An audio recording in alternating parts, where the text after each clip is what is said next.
Welcome back, my friends.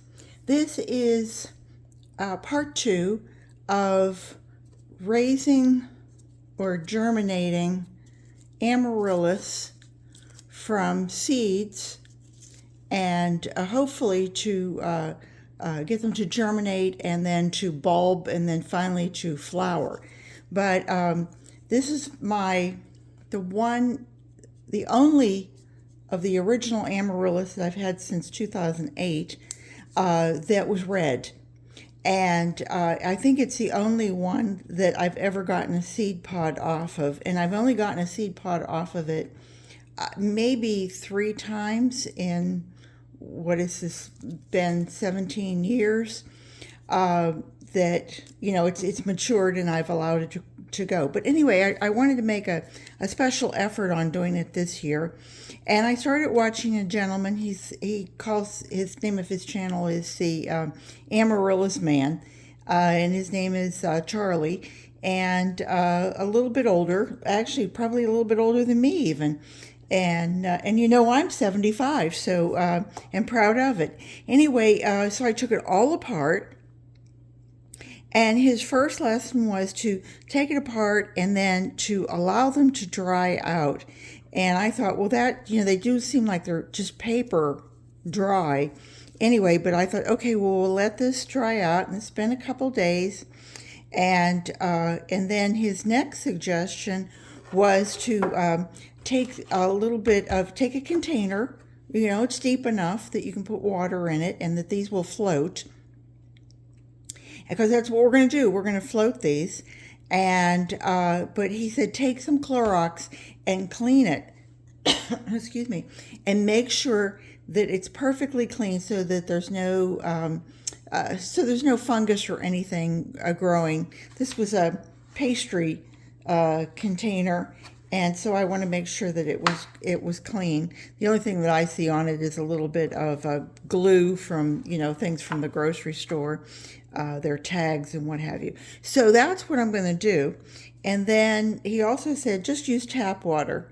So I said, okay. So poured my tap water and I've let it sit out for a few hours. I just wanted to make sure if there is any extra bleach in it or any chemicals that they might have a chance to dissipate.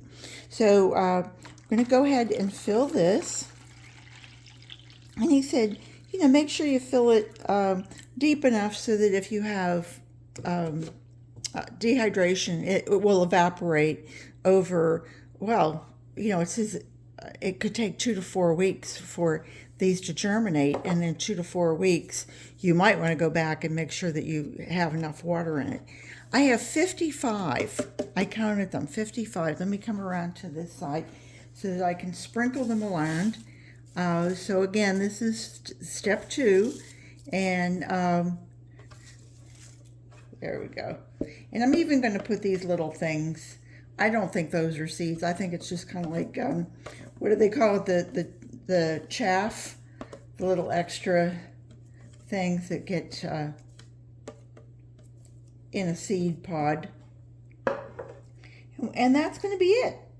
Wasn't that an easy step? I mean, the cleaning it was the harder. And then Charlie suggests that you go ahead and put the lid on it. And I just put it on paper towel so that you could actually see this. And so this is third week in May. So I'm not going to clamp it shut, but I am going to put it somewhere kind of like out of the light for my benefit. As you can see, you can't even see it now, but for my benefit, I'll put it somewhere and then just put a little covering on top so that it's not bothered by the light. If that, it doesn't, you don't need light for things to germinate, but this would be interesting, a nice little project for me anyway to see how it goes. So anyway, let's see, 55, let's see how many we get to germinate in the next, probably by mid-June, maybe we'll have a step 3. So take care, everybody, and remember, garden what you've got and make it fun. Take care and have a great day, and I hope to see you again real soon. Bye-bye.